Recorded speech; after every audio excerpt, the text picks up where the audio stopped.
Egaa video gabaabduu kana keessatti kan isinitti agarsiisu YouTube channel keessan irratti qarshii hojjettan kan ji'a jechuudha. Dhaggeeffattoota koo ji'a keessatti kan harka keessan gahu kanaan dura AdSense irratti ilaalaa turtan jechuudha. Akkuma asirratti argattan AdSense irratti akkuma asirratti argattan euro 145 hojjedhee jira.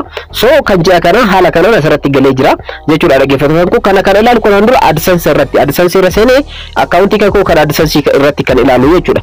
AdSense irra argisanii booda dhaggeeffattoota koo isa kana ilaaluu ni danda'a. Akkanumallee kafaltii kan koo jaalli haala kanaan ni ta'a jechuudha. Dhaggeeffattoota koo fakkeenyaaf kan ji'a darbe euro 153 ture achi dura immoo euro 66 ture akka haaluma kanaan jechuudha. Dhaggeeffattoota koo kan YouTube channel keessan irratti qarshiin isin hojjettan AdSense irratti kan ilaalaa turtanii amma immoo dhaggeeffattoota koo wanta miidhagaa isiniif fidee jira. YouTube Studio appii YouTube Studio YouTube keessan irratti illee ilaaluu dandeessan. Salphamatti jechuudha. Dhaggeeffattoota koo gara appii YouTube Studio ni seentanii YouTube Studio warroonni bilbilatti fayyadamtan gara bilbila keessanitti buufattanii ergasii akkaawuntii keessan erga qunnamsiiftanii booda gara YouTube Studio tti ni seentanii akkaataa ittiin ilaaluu dandeessan step-dhaan isinitti agarsiisa. Nafaana bu'aadha gaafii namoota baay'ee waan ta'eef kanaan dura kan ilaalaa turtan dhaggeeffattoota koo akkuma asirratti argattan namni meeqa akka YouTube channel keessan daawwate sa'aatiin meeqa akka YouTube channel keessan daawwatanii akkanumallee subscriber meeqa akka argattan guyyaa 28 keessatti jechuudha. Akkanumallee dhaggeeffattoota koo guyyaa 28 keessatti YouTube channel keessan immoo doolaara meeqa akka isiniif hojjete kan isinitti agarsiisuudha kanaan dura kan ture. Amma immoo salphamatti AdSense irratti kan galu ilaalaa kan turtanii galii keessan kan ji'a jechuudha. Asirrattis ilaaluu ni dandeessan. Akkamitti ilaaluu dandeessan amma step-dhaan isinitti agarsiisa. Nafaana bu'aa baay'ee tokko salphaadha waan ta'eef. Warroonni YouTube channel kana hordoftan immoo subscribe godhaa, video kana immoo like share gochuudhaan hiyyoota keessan dhaqqabaa namoota baay'ee ni fayyada waan ta'eef.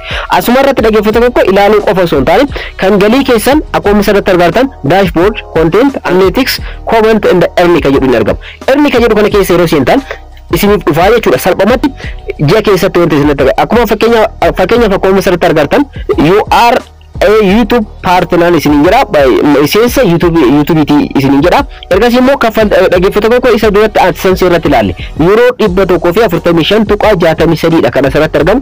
So haala kanaan salphamatti YouTube Studio appii YouTube Studio irratti illee ilaaluu ni dandeessanii jechuudha. Kan ji'a kanatti hojjedhe immoo euro 62 tuqaa 24 dha. So juunii irratti kan ilaalle isinis haala kanaan wanta hojjettan YouTube channel keessan irratti wanta hojjettan appii YouTube Studio irratti illee dhufee jira. Wanti kun maalidha jettanii baay'een keessan na gaafatanii wanta tokko wanta rakkoo qabu tokko illee hin jiru. Kanaan dura qarshiin isin gara akkaawuntii keessanitti kan galu kan AdSense irratti ilaalaa turtan amma immoo salphamatti YouTube Studio irratti illee ilaaluu ni dandeessanii jechuudha.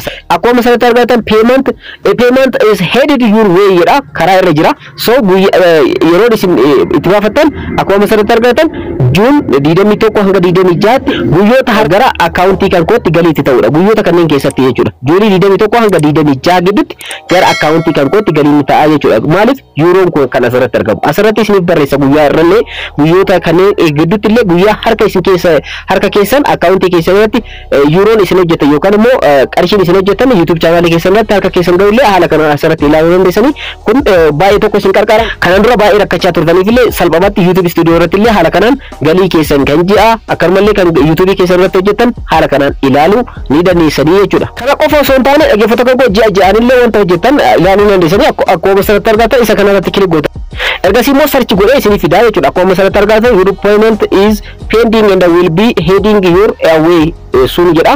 Ergasii immoo inni kun karaa irra akka jirudha kan isiniif ibsu harka keessan hin geenne guyyoota kanneen keessatti akka gahu asirratti isiniif ibsa jechuudha. June 21 hanga 26 ti already anarra June 21 irratti argama. So guyyoota kanneen keessatti na dhaqqaba jechuudha. Yeroo asirratti hojjedhe kun qarshiin asirratti hojjedhe kun akkuma asirratti argattan ji'aan illee ilaaluu dandeessan. Ji'ootaan isiniif kaya asirratti illee ilaaluu dandeessanii waan baay'ee gaarii ta'e isiniif fidee jira. Kan ji'a afurii salphamatti haala kanaan isiniif fidaa jechuudha.